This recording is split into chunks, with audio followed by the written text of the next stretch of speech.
The Stranger at the Motel. It was one of those long, hot summer days, the kind where the sun seemed to stretch across the sky forever. My mom, my little sister, and I were on the road again, embarking on a family road trip that had become somewhat of a tradition for us.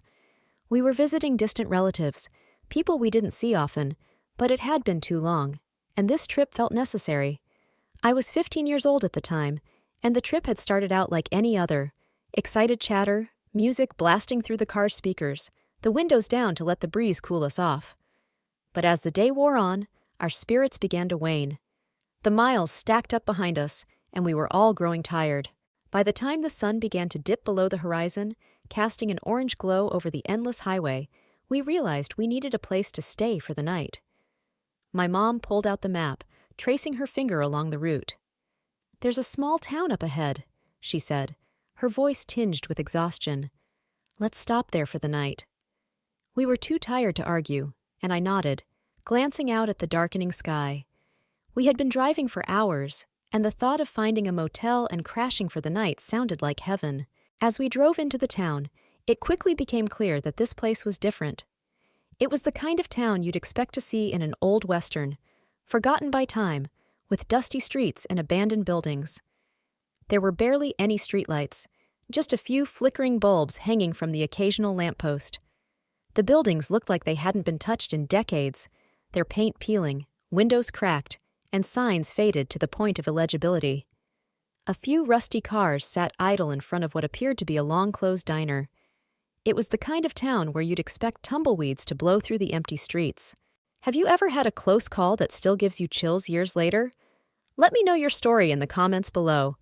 Don't forget to hit that subscribe button for more creepy real-life tales that will leave you questioning what almost happened. Share your experiences, those moments that could have gone so wrong but somehow didn't. And let's get a conversation going about the things that stick with us long after the danger has passed. There were no signs of life, save for the dim glow of a neon sign flickering in the distance. As we pulled closer, the sign became clearer. "Motel," it read, though half of the letters were burnt out. The place looked old and run down, like something out of a horror movie. The parking lot was nearly empty, and as we pulled in, the gravel crunched loudly under the tires. My mom hesitated before turning off the car. "This place gives me the creeps," she muttered, but there weren't any other options. We were too tired to keep driving, and we needed to rest. I looked over at my little sister, who had been asleep in the back seat for the last hour, her head resting against the window. She was only 8 at the time, completely oblivious to the growing tension in the car. "Let's just get a room," I said, trying to sound casual. "We'll be out of here first thing in the morning." My mom nodded, though her expression remained uneasy. The lobby was just as unsettling as the outside of the motel. The lighting was dim, casting long shadows across the cracked linoleum floor. A single bulb flickered overhead, struggling to stay lit. Behind the front desk sat an old man, hunched over a yellowed newspaper. He barely looked up as we entered, his eyes hidden beneath a pair of thick, round glasses. The air smelled musty, like it hadn't been cleaned in years. "Need a room?" the man asked, his voice low and gravelly, as if it hadn't been used in some time. My mom nodded, and he slid a key across the counter without much fanfare. "Room 12, he muttered, and that was that. He didn't offer any directions, didn't ask how long we were staying, just pointed vaguely toward the hallway and went back to his paper. I glanced around the lobby, taking in the details. There was an old vending machine in the corner, the kind that still took quarters, and a few moth-eaten chairs lined the walls. The air was heavy with an uncomfortable stillness, as if the place had been forgotten by the world. It didn't feel like a place where people stayed. It felt like a place where they disappeared. Our room was just down the hall, and as we made our way there, the hallway lights flickered overhead, casting eerie shadows on the walls. The carpet beneath our feet was threadbare, and the doors we passed looked worn and battered, as if they had been kicked in one too many times. My mom was silent as she unlocked the door to our room, and as we stepped inside, I couldn't shake the feeling that we had just entered a place we didn't belong. The room was small, claustrophobically so. It had 2 beds, a tiny bathroom in the corner, and a single window that looked out onto the parking lot. The curtains were thick and heavy, blocking out what little light there was outside. The air inside was stale, and the faint smell of mildew lingered in the corners. The walls were painted a sickly yellow, and the carpet was covered in dark stains. I was tall for my age, 6 feet and 170 pounds, and the small space made me feel even more uneasy, like the walls were closing in around me. We tried to make the best of it.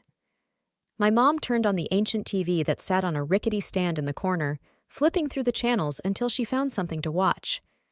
My little sister woke up, rubbing her eyes as she climbed onto one of the beds. I sat on the edge of the other bed, my back against the headboard, trying to relax, but I couldn't shake the feeling that something was off. The air was heavy with tension, and I found myself glancing toward the door every few minutes, expecting something, or someone, to appear. It was around 9 p.m. when the first knock came. It was soft, barely audible, but it sent a shiver down my spine. I got up and walked to the door, peering through the peephole. On the other side stood a man, middle-aged, short, with unkempt hair and a scruffy beard. He was dressed in dirty clothes that looked like they hadn't been washed in days. He didn't look threatening, but there was something about him that made my skin crawl. "I work here," he said, his voice muffled through the door. "Just checking to see if you need anything." I frowned. The man didn't look like an employee, but I didn't want to be rude. I told him we didn't need anything and closed the door, locking it behind me. My mom glanced over at me, her expression tense. "Who was that?" she asked. I explained, and she nodded, though I could tell she was just as uneasy as I was. We tried to go back to watching the movie, but the mood had shifted.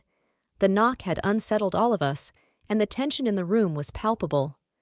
My little sister, blissfully unaware, had fallen asleep again, curled up under the thin blanket. But I couldn't relax. I kept glancing toward the door, waiting for something to happen. And sure enough, it did. Around 11 p.m., there was another knock. This one was louder, more insistent. My heart raced as I walked to the door, peering through the peephole once again.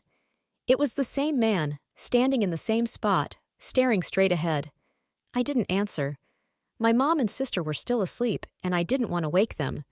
But the fear gnawed at me, a cold, sinking feeling in my gut. Why was he back? What did he want?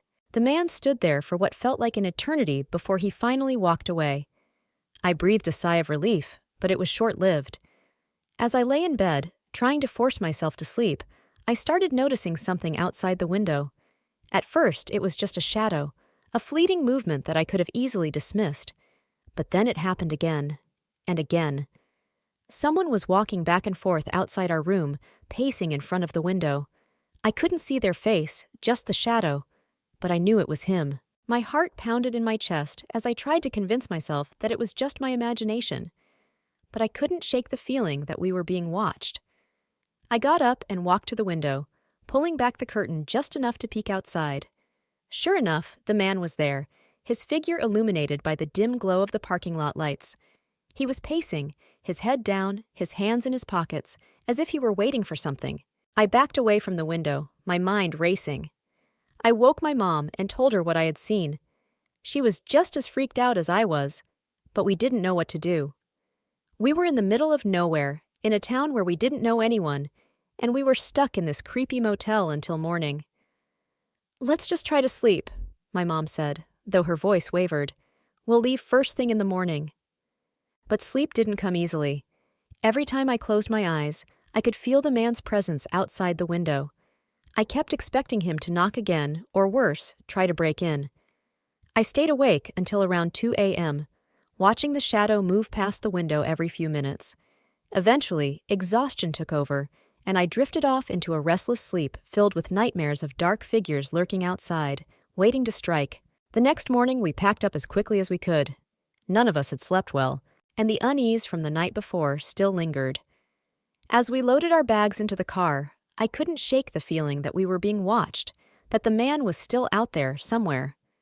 Before we left, I couldn't resist asking the man at the front desk about the strange visitor from the night before. "Was anyone else working last night?" I asked, trying to keep my voice steady. The man frowned, his thick glasses slipping down his nose as he looked up from his newspaper. "No," he said. "I'm the only one on shift." My blood ran cold. The man from the night before wasn't an employee. He wasn't supposed to be there. We didn't say another word. We just got into the car and drove out of that town as fast as we could, leaving behind the motel, the strange man, and the creeping sense of dread that had followed us throughout the night. Even now, years later, I still think about that night. I think about the man who knocked on our door, the shadow that passed by our window, and the feeling that something terrible could have happened if we hadn't been cautious. It was a reminder that sometimes the scariest things aren't the ones that happen, but the ones that almost do, the ones that leave you wondering what might have been if you'd made just one wrong choice. As we sped away from that eerie little town, the weight of what had almost happened settled in the car like a thick fog. My mom, who was usually so composed, had a tight grip on the steering wheel, her knuckles white as she stared straight ahead. My little sister, still blissfully unaware of the tension, played with her doll in the back seat, humming to herself. I sat in the passenger seat, staring out the window at the desolate landscape, my mind racing with the possibilities of what could have gone wrong. The highway stretched on for miles, a seemingly endless ribbon of asphalt cutting through the barren land. The farther we got from the town, the more my heart rate began to return to normal, but the unease didn't completely disappear. I couldn't shake the image of that man from my mind, his hollow eyes, the way he stood at the door with that strange, vacant expression. He wasn't just someone looking for trouble. He was waiting for something, lingering just on the edge of action. The fact that he had been walking around our room all night and the front desk had confirmed he wasn't an employee sent chills down my spine. For hours, we drove in silence. The adrenaline had worn off, leaving behind a dull ache in my chest, a mixture of fear and exhaustion. My mom eventually broke the silence, her voice low and tense. "We'll never stay in a place like that again," she said firmly, her eyes still focused on the road. I could hear the tremor in her voice, the subtle hint that she had been just as terrified as I was. I nodded in agreement. "Who do you think that guy was?" I asked, though part of me wasn't sure I wanted to know the answer. "I don't know," my mom replied, shaking her head slightly. "But it doesn't matter now. We're out of there, and we're not looking back." But even as she said it, I knew she was thinking the same thing I was, that there were places in this world where bad things happened, and we had stumbled into one of them. Maybe we had just gotten lucky. Maybe something, or someone, had kept that man from taking whatever sinister action he had planned. Or maybe he had just been waiting for the right moment.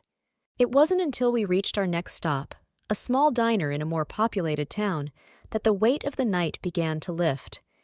As we sat down to breakfast, the normalcy of the environment brought a small sense of comfort. The clatter of dishes, the smell of coffee brewing, and the friendly smiles of the staff were a stark contrast to the ominous atmosphere of the motel. My little sister was oblivious to the events of the night before, munching happily on her pancakes as if nothing unusual had happened. For her, it had just been another stop on the road. But for me and my mom, it was different. We didn't talk about the man again, but I could see the fear lingering in her eyes, the way she kept glancing over her shoulder as if expecting him to appear out of nowhere. I felt it too, a nagging sense of paranoia, like the danger we had narrowly escaped was still following us, lurking just beyond the edges of our vision. After breakfast, we hit the road again, determined to put as much distance as possible between us and that town. But as we drove, I couldn't help but replay the events of the night in my mind, trying to make sense of it all. Who was that man? Why had he been lurking outside our room? And why had he come back again and again, despite us telling him we didn't need anything? The next few days of our road trip passed without incident, but I couldn't shake the feeling that we had come close to something truly terrible. It was as if we had wandered into a story that wasn't meant for us, a dark and twisted tale that could have ended very differently. The memory of that night clung to me like a shadow, following me long after we had left the town behind. When we finally reached our destination and settled in with our relatives, I thought the sense of dread would disappear. But even as we laughed and caught up with family, I found myself glancing out the windows at night, half expecting to see that man's face peering in from the darkness. I slept with the lights on for weeks after we got home, unable to fully shake the paranoia that had taken root in my mind. It wasn't until years later, after I had grown older and more cynical, that I began to understand what had really happened that night. The man we encountered wasn't just some drifter or a harmless oddball. He had been watching us, waiting for something Maybe it was an opportunity, a moment when we let our guard down, or maybe it was something darker. We'll never know for sure. Sometimes, late at night, I still think about that town. I wonder if other people have stayed in that same motel, if they've seen the same man pacing outside their window. I wonder if we were just one of the lucky ones, the ones who made it out before something terrible could happen. In the years since, I've learned to trust my instincts more. That night taught me a valuable lesson about the world, that not every place is safe, and not every person is harmless.